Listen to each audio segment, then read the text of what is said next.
that it? Now let me call it in. Dispatch is car 2-4. We have visual on unit 5-5. Looks abandoned, over. Copy that, over. Mother of Christ! Shit, they're behind us! We got it, just go! Now, now! Dispatch, this is car 2-4. We are open. Car 2-4, what's going on out there? Dispatch, this is car 2-4. We gotta get back up!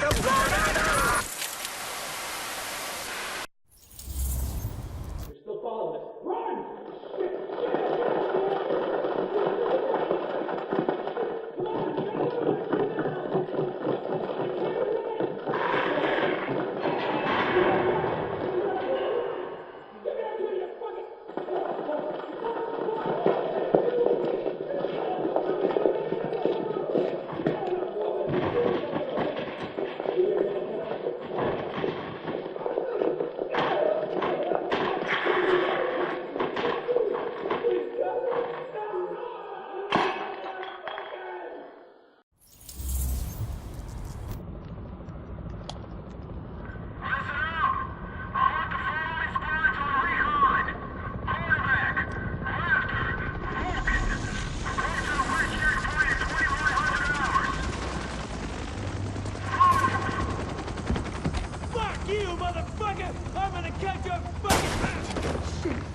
Don't shoot! I want to join up with you guys, I swear. I know things. Take him to the captain. See if he sticks. Roger that. On your feet, you. You will regret this. I swear. You there! Hey! Give me that! Soldiers of the Last Man Battalion, this is your commanding officer, Lieutenant Colonel Charles Bliss. There were those among us who were angry when the decision was made to leave us behind. Leave us to die, as some people said. But I looked around at this city, and I saw opportunity. I saw what it had been. And I saw what it could be once again if someone had the guts to fight for it. If there were men willing to go out in the streets and take them back from the degenerates and lowlifes who ruled them now. To do what the cowardly government and its fearful, weak soldiers were too afraid to do. And to cut down all the liars and murderers and thieves who stand in the way of peace. We will not look back. We will not compromise. We will do whatever it takes to ensure a better tomorrow for all those who stand with us. And those who stand against us, may God have mercy on their souls. Bliss out. Tell me we got that. Because God damn it, I'm not doing it a second time. One cut. One cut's gonna make you bleed. But one cut don't kill you.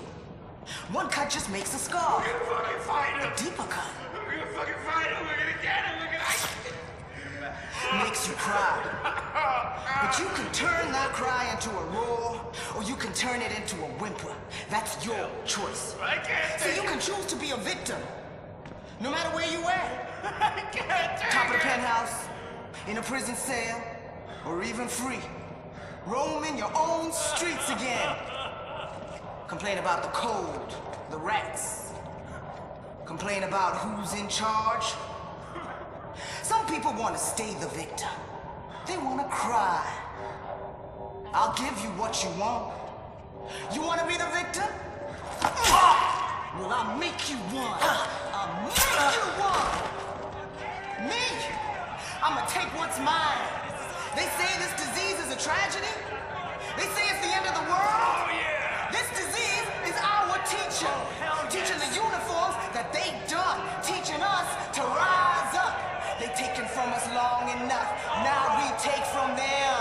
Their houses, their cars, their families, their lives. This is our time. And now is our time. It's our time. We're all there. Let's do this. Oh, yeah. Wipe them out, goddammit.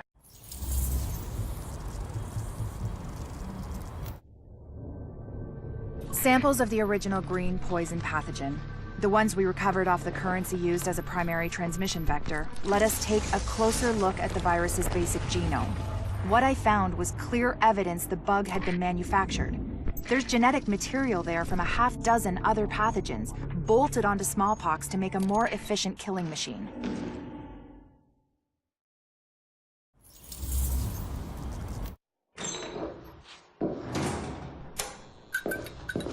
One of the things that makes a virus lethal is adaptation.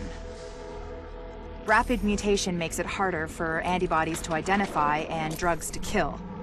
What we're seeing in the samples you pulled from the population at the train yard is the degree of genetic drift green poison is already experiencing, and it's significant, which means it'll be that much harder to find a vaccine.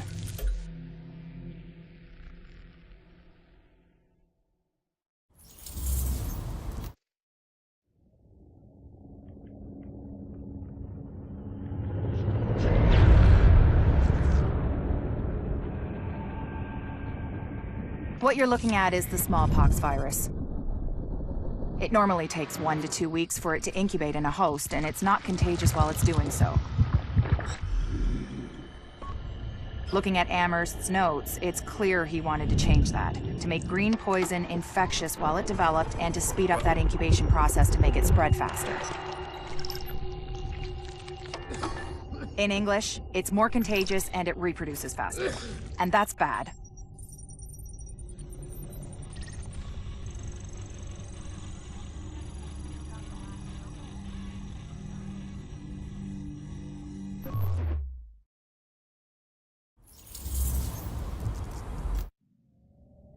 We've got confirmation that green poison wasn't bred. It was coded. Specifically, he picked up on his buddy Chernenko's research about modifying virus genomes in a virtual space, kicked it up a few notches, and fed the result into an industrial protein replicator. What came out the other end was a working virus, one he could keep tweaking to achieve maximum effect. By which I mean, dead people.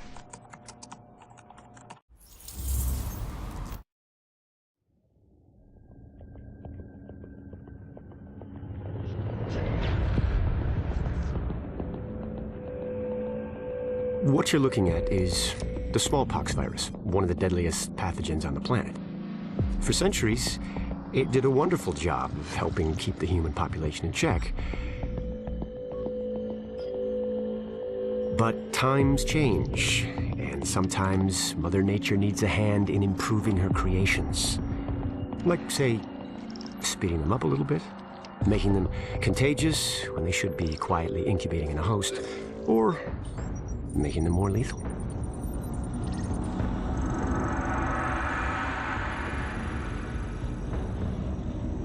I didn't come up with the approach on my own.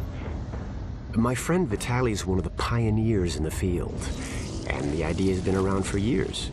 Genome as data. You see, once we digitized DNA, we made it infinitely mutable.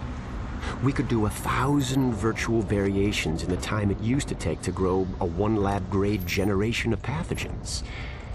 And we could pick the best, most lethal combinations and make them real. That's how you make a killer virus, you see. Mix in genetic code from other diseases, and you move the sliders all the way up on lethality and virulence. The goal was a 90% mortality rate. I'm not sure my green poison is going to quite hit that, but honestly, that's just details.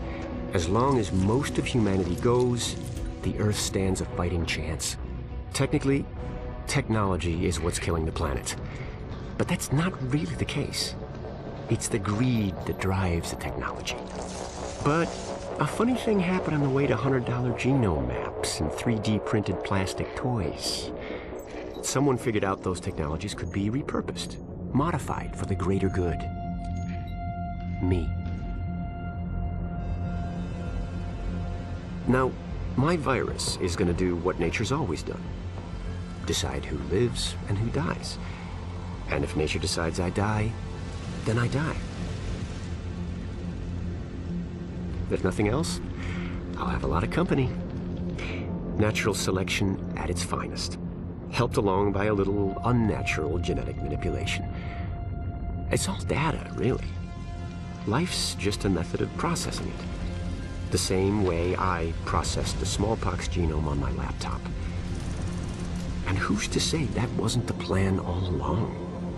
If, by some miracle, you survive green poison, then nature's decided you deserve to live. The rest of us shouldn't and won't. Godspeed. I'll see you in hell.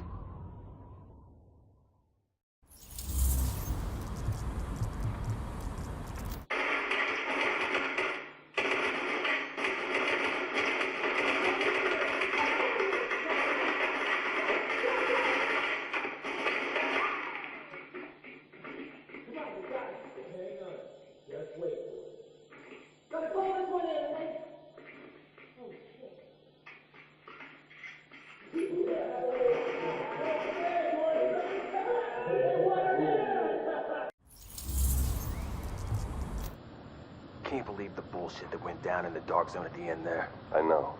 We had it. Everything I told them was dead on. They made us pull out anyway. And we left our dead behind. Yeah, we're not supposed to do that. Hang on a second.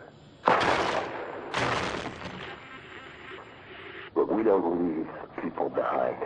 We're here to make sure this city doesn't get left behind. But the people we're working with, they're just fine with leaving all of us behind if it's convenient. Look, I don't agree with every decision that's been made, but I am saying it's time to leave them behind. Their model doesn't work anymore. If we're smart, we cut it loose before it drags us down, before it kills us. You're talking treason. I'm talking common sense. Look around. There's nothing left to save. The JTF is trying to save a Manhattan that doesn't exist anymore. It is all about power now. Power and survival. They are done, but I am not. And you won't be either. Not if you work with me.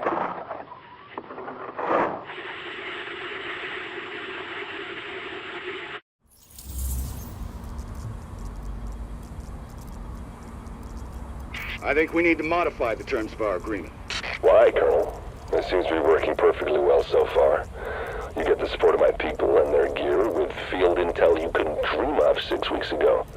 I get a base of operations, a place on what's going to be the winning side, and the occasional use of your manpower as needed. Not to mention the occasional surface-to-air missile. Or have you forgotten about that chopper in Brooklyn? Look, my people did the dirty work on that op, Bliss, and eliminating Division Senior Command was as much a benefit to you as to me. The last thing either of us wanted was a senior division agent directing a second wave. Hang on, I'm getting feedback on the link. We've been compromised? Looks like. Cutting the link now. No, don't you. I don't get it. You think there's maybe enough virus going around right now? It's all about the leverage.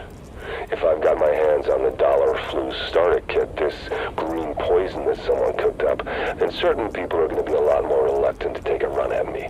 A gun's a lot better for self-defense than a weaponized virus. Stop thinking small. Start thinking possibilities. There's no medical infrastructure anymore. It's the Wild West out there, but less civilized. Being able to turn certain death loose at any time I want puts me in a powerful position. And controlling the core ingredients for a vaccine, that's useful too. So you might kill even more people. Who's gonna notice? It's not the killing, it's the threat of being able to kill. And giving them the hope they might be saved.